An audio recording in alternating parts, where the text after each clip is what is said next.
Les journaux télévisés du service public sur France 2 n'ont jamais parlé des violences et des interpellations qui ont lieu après la fête de la musique. Est-ce volontaire ? Est-ce pour cacher des informations aux Français ?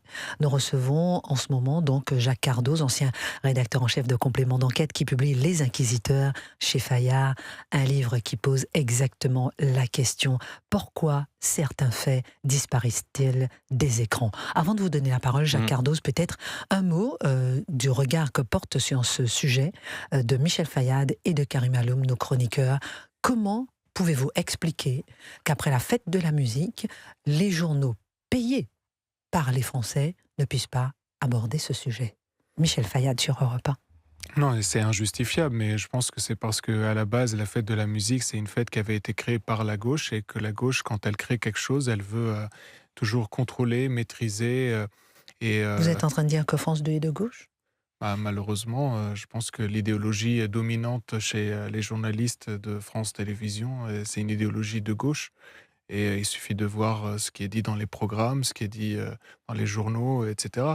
Donc oui, et je pense que considère que la fête de la musique, ce n'est pas la fête de tous les Français, mais c'est une fête qui est de gauche et qui doit être préservée comme telle, et qu'il ne faut surtout pas montrer des problèmes liés à l'insécurité. Michel Fayad sur Europe 1, Karim Alloum. C'est une faute professionnelle. Qu'une télé publique ou privée, un journal, une radio, son rôle, c'est d'informer. C'est tout. C'est de donner l'information, même s'il n'a pas éditorialisé. Il n'a même pas donné l'information. C'est très grave. Il y a eu 240 à peu près.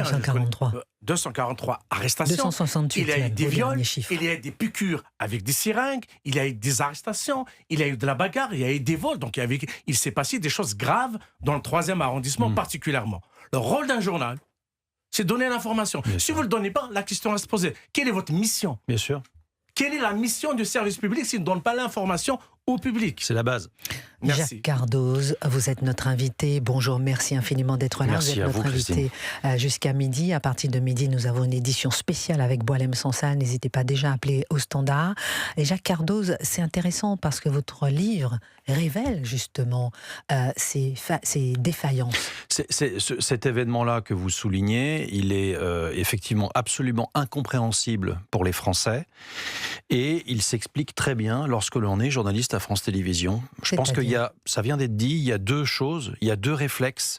Il y a à la fois l'identité culturelle plutôt ancrée à gauche, qui fait qu'aujourd'hui, on a du mal à être critique contre son propre camp. Et c'est ça le problème, savoir penser contre soi-même, savoir être critique contre soi-même. Jacques Cardoz, pardon, en quoi être de gauche, par exemple, empêche de parler des 268 interpellations, pour essayer de comprendre, pour ceux qui nous écoutent. Et la deuxième argument que je voulais développer, c'est que vous avez une sorte de prévention dès lors qu'il s'agit de délinquance. Parce que l'idée qui est communément admise à France Télévisions, c'est que si vous parlez trop de délinquance, vous faites monter le vote du Rassemblement National ou le vote de la droite d'une façon générale.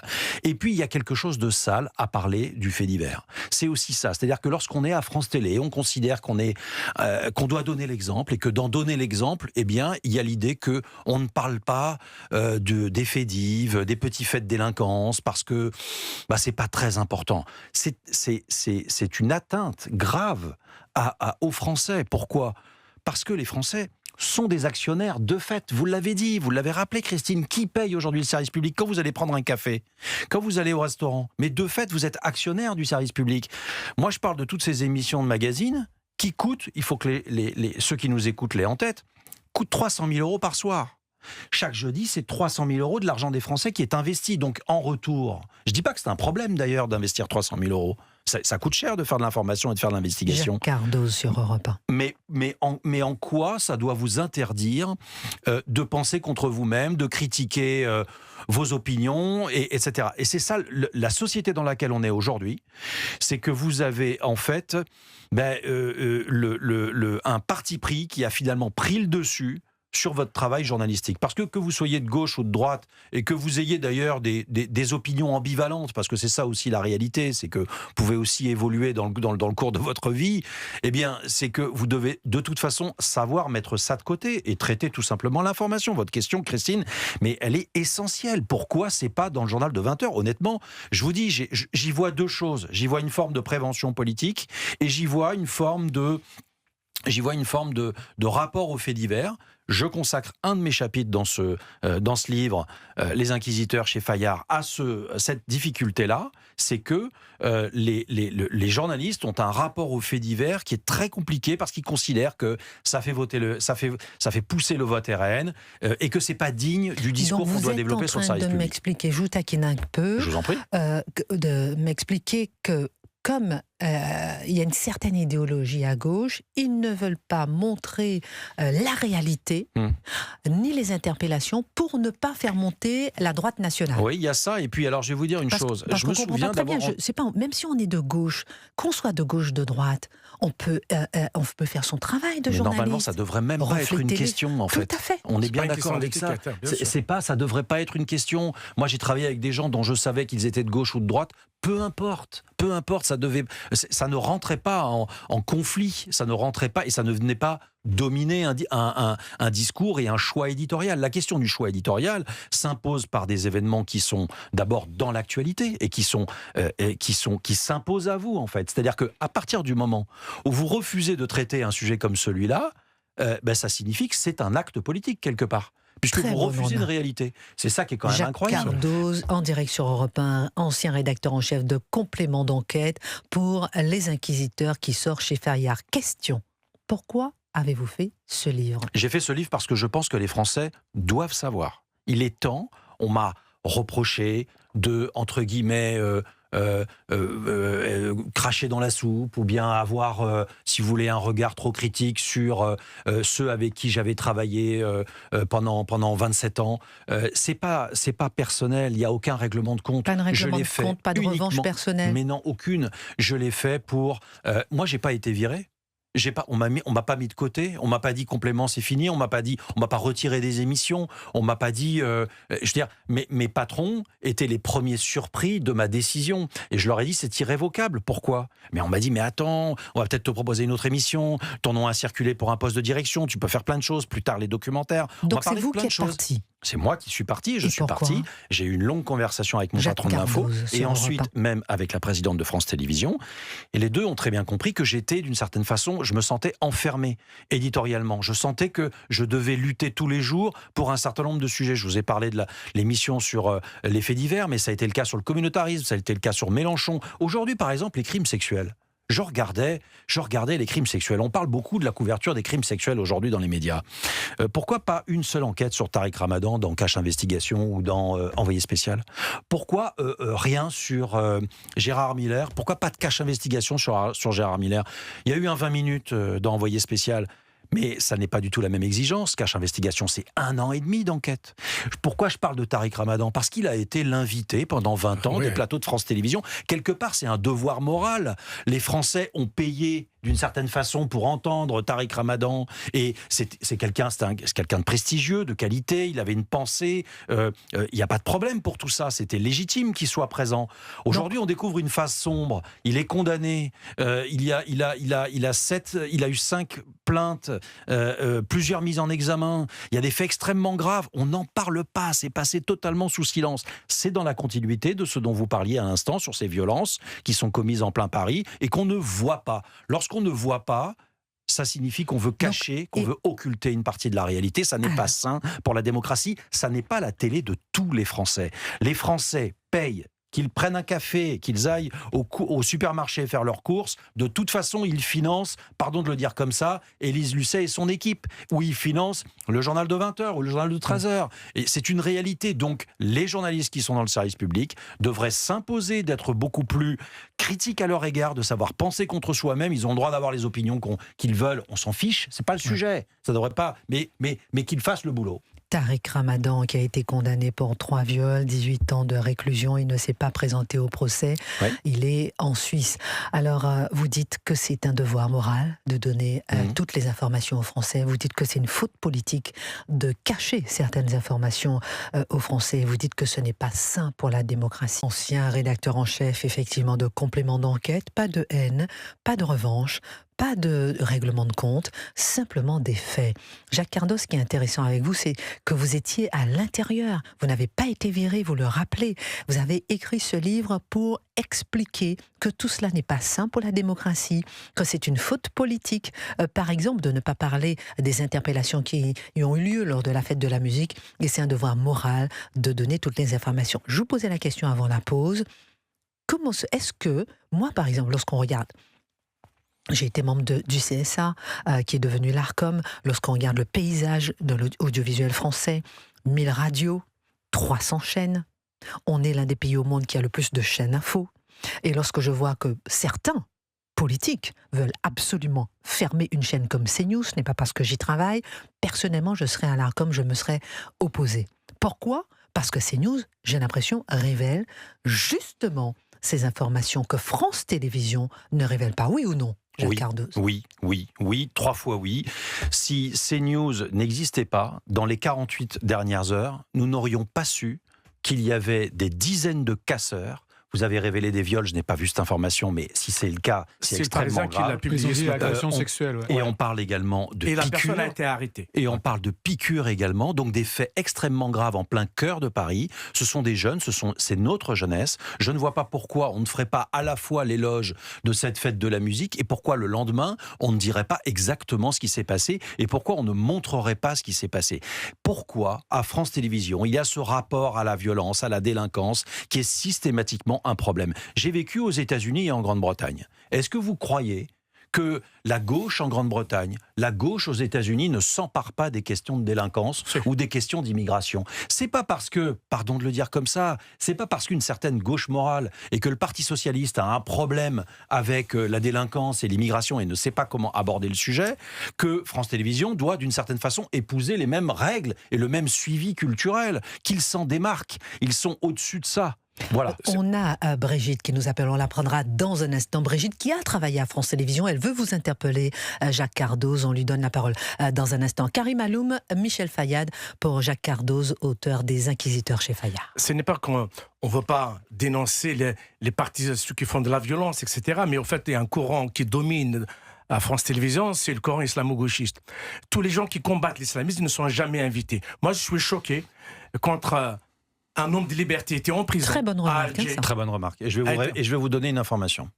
À Alger, croupé en prison, Boualem Sansal, qu'on va recevoir dans quelques minutes, un homme de liberté, a été taxé d'islamophobe, de suprémaciste et d'extrême droite. Son contradicteur, c'est plus qu'une honte. C'est une honte absolue à France Télévisions. Karim Aloum. Et j'ai demandé à France Télévisions à plusieurs reprises. C'était un invité qui disait ça. C'était un invité, mais il n'y avait pas de contradicteur. Normalement, quand on est, je suis journaliste depuis une trentaine d'années. Mais vous pouvez faire quelque chose. Mais le lendemain, un peu d'éthique, un peu de professionnalisme, vous ramenez une autre personne qui apporte la contradiction. Jacques Cardoz vous répond. Boualem Sansal, ce n'est pas un suprémaciste, c'est un homme libre. Ils l'ont insulté, c'est une honte de leur part. Est-ce que je vous pose une question. Est-ce que vous avez déjà vu dans Cache Investigation, envoyé spécial au complément d'enquête, une vraie enquête sur les relations franco-algériennes? Non. Moi, je n'ai pas le souvenir dans ces 10 dernières années. Et j'ai vérifié, je ne l'ai pas vu sous cet angle. Aujourd'hui... Qu'est-ce que ça veut dire, selon vous ? Mais Boualem Sansal, Monsieur Glaise, aujourd'hui, il y a une vraie actualité. Je ne comprends pas, depuis plusieurs mois, plusieurs années, pourquoi il ne s'empare pas de ce sujet. Et je parle d'émissions d'investigation, c'est-à-dire, quand vous avez... C'est pas un 2 minutes dans le 20h, si vous voulez. Lorsque vous avez une émission d'investigation, vous avez une exigence d'enquête. Michel Fayad. Oui, tout à l'heure, on parlait de Tariq Ramadan pour les agressions sexuelles qu'il a commises, mais il y a même plus grave que ça. 3 viols, il y a le fait même qu'il incite aux agressions sexuelles, parce que quand lui, les gens ne savent pas, mais lorsque lui dit qu'il faut que les fillettes portent le voile, il sait que celles qui ne portent pas le voile, elles sont susceptibles d'être agressées. C'est ça, en fait, ce que disent les textes islamiques, c'est-à-dire on dit aux femmes musulmanes de se voiler par distinction des femmes non voilées, qui sont des esclaves qu'on peut agresser. Donc ce que nous autres, soi-disant, pour la majorité, ne savons pas. Le Lui le rapport sait. avec France Télévisions, mon Michel Voilà, Lamour. Oui, mais ce qui est fascinant... Juste avant, le rapport avec France Télévisions. Qu'est-ce que vous voulez Le dire rapport, c'est que, concrètement, en Michel fait, Fayard? justement, Tariq Ramadan a eu la tribune sur France Télévisions pendant des années. Et donc, non seulement il a commis lui-même des crimes, des délits d'agression sexuelle et des viols, mais et il les a incités en poussant justement à ce que, sur l'antenne de France 2, à ce que les femmes et les fillettes soient voilées. Michel Fayard sur Europe 1, Jacques Cardoz. Ce qui est frappant, et pour répondre à ce qui vient d'être dit, je réitère ce que j'ai dit il y a 2-3 ans, en 2023, la proposition a été faite à une de ces émissions de traiter l'affaire Samuel Paty dans une émission d'enquête, avec le dossier qui était sur la table, avec des témoignages d'enfants, avec des témoignages de proches, avec des témoignages de la famille, une promesse d'enquête très forte. Je m'étonne que le choix ait été de ne pas traiter l'affaire Samuel Paty et de la reléguer d'une certaine façon au documentaire, c'est-à-dire dans un point de vue d'auteur, si vous Alors, voulez. c'est Vous n'avez intéressant. pas l'exigence d'investigation. Jacques Cardoz en direct sur Europe 1 pour son livre Les Inquisiteurs chez Fayard. Vous parlez de ce qu'on ne traite pas, mais il y a aussi les termes confort. On va en parler dans un instant. D'abord, Brigitte qui nous appelle de Bourgogne. Vous avez travaillé à France Télévisions et vous voulez interpeller Jacques Cardoz. Bonjour Brigitte. Bonjour Christine, bonjour Michel Fayad et bonjour Jacques Cardoz. Bonjour. Alors, je voulais vous dire tout d'abord que Jacques Cardoz est un très grand professionnel. Voilà, moi j'étais journaliste, adjointe, red chef, mais en région. Très grand professionnel qui a une parole qui compte. Voilà, c'est quand même quelqu'un qui a travaillé avec Benoît Duquesne notamment, avec Guylaine Chenu. J'aurais rêvé, Jacques Cardoz, de travailler avec vous. Donc vous validez tout ce qu'il dit en fait, vous qui avez travaillé à France Télévisions. Oui, je veux pas l'interpeller. Je veux pas l'interpeller négativement. Non, bien sûr. Je lui dis bravo. Merci. C'est quelqu'un qui a une éthique et c'est quelqu'un de fiable. C'est quelqu'un de, je sais pas, c'est un vrai. Et Jacques comprendra ce que je veux dire. Un vrai grand reporter. Merci voilà. infiniment, ça me va droit au cœur. C'est vrai, mais c'est la vérité. Non, et puis vous avez le courage, Jacques, vous avez eu le courage de démissionner de France Télé. Moi, j'ai jamais eu le courage, voilà, parce que c'est vrai qu'on a plein d'avantages. Donc vous avez vécu tout ça, mais vous n'avez pas eu le courage. C'est vrai, je comprends aussi qu'on n'ait pas le courage de... Voilà, mais voilà, et donc alors déjà la commission a l'oncle formidable. Alors voilà, et ce que dit Jacques, je lui dis chapeau parce qu'il a eu le courage, parce qu'il y a quand même des avantages qu'on a à France Télé, beaucoup d'avantages. J'ai renoncé à un salaire jusqu'à l'âge de 70 ans, hein. J'y ai renoncé. Ah ben voilà, c'est ça, les congés et tout le reste. Merci voilà. beaucoup, ma chère Brigitte. Je veux dire bravo, c'est une parole qui compte. Et merci pour votre émission. Voilà. Merci infiniment. Merci beaucoup, ma chère Brigitte, d'avoir appelé au standard d'Europe 1. Jacques Cardoz, dans un instant, on va avoir le journal de midi. On aura aussi Boualem Sansal, 1 heure avec lui.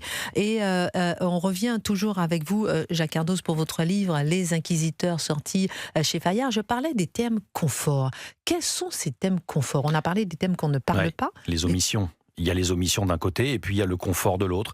Le confort, ce sont les émissions qui vont conforter dans votre discours, qui ne vont pas qui ne vont pas créer de polémique. C'est-à-dire que on parlait des crimes sexuels tout à l'heure. Faire une enquête sur Poivre d'Arvor et faire une enquête sur Depardieu, mais ne pas la faire sur Tariq Ramadan ou Gérard Miller, c'est du confort parce que vous êtes dans le sens finalement d'une certaine morale et de votre gauche morale. Vous n'allez pas à l'encontre, vous n'allez pas gratter, vous n'allez pas bouleverser la réflexion et donc vous ne créez pas quelque chose. Mais or, le service public se devrait d'être un peu plus piquant et un peu plus novateur. Sur les thèmes d'immigration, c'est extrêmement intéressant, les thèmes d'immigration. Alors, dites-nous justement. De parler d'immigration, je disais que pour moi, c'est un thème qui n'est ni de gauche ni de droite. J'ai vécu dans des pays aux États-Unis ou en Grande-Bretagne où les thèmes d'immigration, ils appartiennent à tout le monde. Ils sont transpartisans et tout le monde s'en empare. On va marquer une